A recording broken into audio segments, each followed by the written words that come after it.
The latest film from Yorgos Lanthimos is The Favourite, which is starring Olivia Colman, Emma Stone and Rachel Weisz. Joe Alwyn and Nicholas Hoult play supporting roles in this film as well, and this film has been garnering a lot of critical acclaim.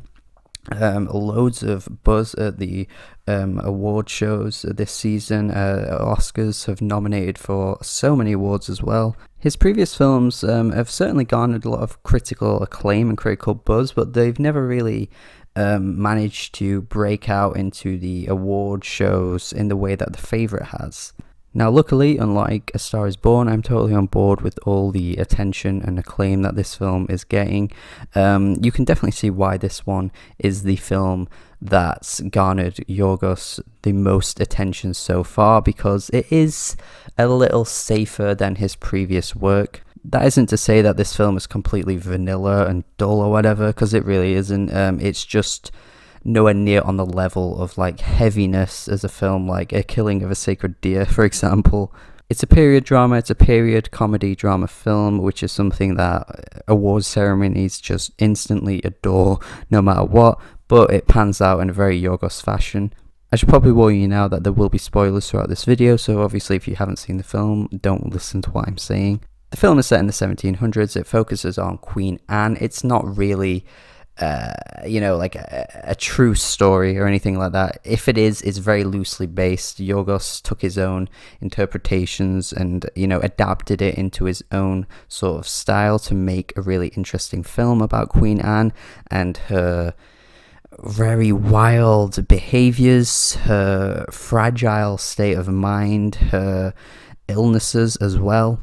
Rachel Weisz is playing her sort of, right-hand man, I guess, if you will. Very close to Anne, knows her very well.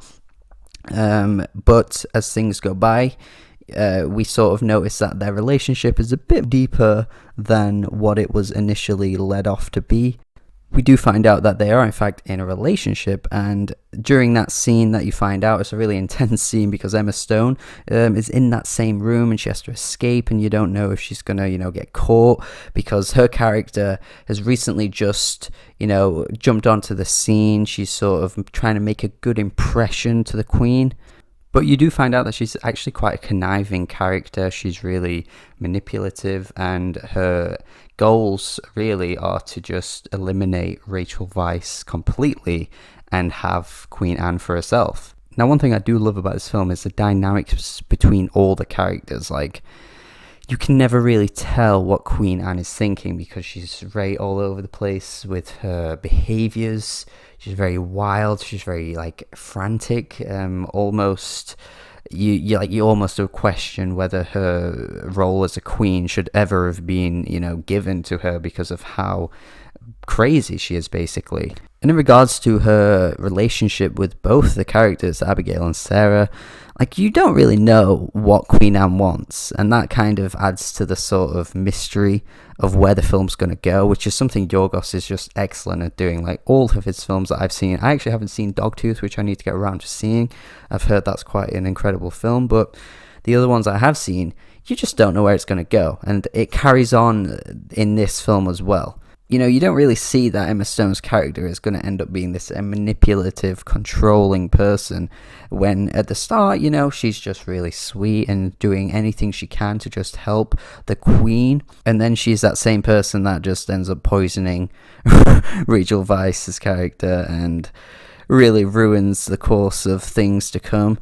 And the development of her character is incredibly good. That is how you develop a character, I've got to say. I mean, you just see the change in her as time goes on. She has this relationship going on with this random guy, and you can see that he's just not really a main focus of her life, but you can notice in the way she acts and looks that she has some sinister mindset, that she really has this evil outlook. She'll basically do whatever it takes to get her own way and get what she wants. And at the start, you think that that's the way, Rachel Weisz's character is, her Sarah. You would think that she was that way because of how she talks to the Queen, how she often treats her. She's quite abusive. But it's really interesting because you see how she's sort of doing it for the Queen's own good, whereas Abigail is doing it for her own good. Like, it's all selfish gain, but it's a nice little twist in the character dynamics that, as an audience, you notice actually maybe what Abigail was doing, what Sarah was doing was all for the good of Queen Anne. And I really love that kind of thing, that sort of like psychological study of humans and their behaviorisms and what we do for our selfish gain and what we do for, altruism. And by the end, we see what Abigail has to deal with. All of her selfish decisions push her into probably the worst outcome she could have ever wanted. And that being that she has to take care of Anne in sickness and in health. You don't just get the health, you've got to take care of her when she's ill, and she is very ill, and she's got to clean her up, she's got to look after her when she's throwing up, she's got to do everything for her basically, which is something that actually Sarah was willing to do, but because of the way Abigail completely eliminated her out of the picture, she changed Queen Anne's perception of her. She's gone. That's not a part of her life now. And yeah, at this point, it's just another great Yorgos film. Like, if he keeps this up with more films, he's going to go down as one of the greats in years to come, because the way he makes films is like no other. Like, his mind and his sort of interpretation of things is incredibly unique. And it all looks fantastic as well. Like, everything about this film is well crafted, so well. The set designs, the costume designs, they're all like phenomenal. The acting is brilliant. Jesus Christ, Olivia Colman's performance is absolutely deserving of an Oscar. I really hope she ends up winning.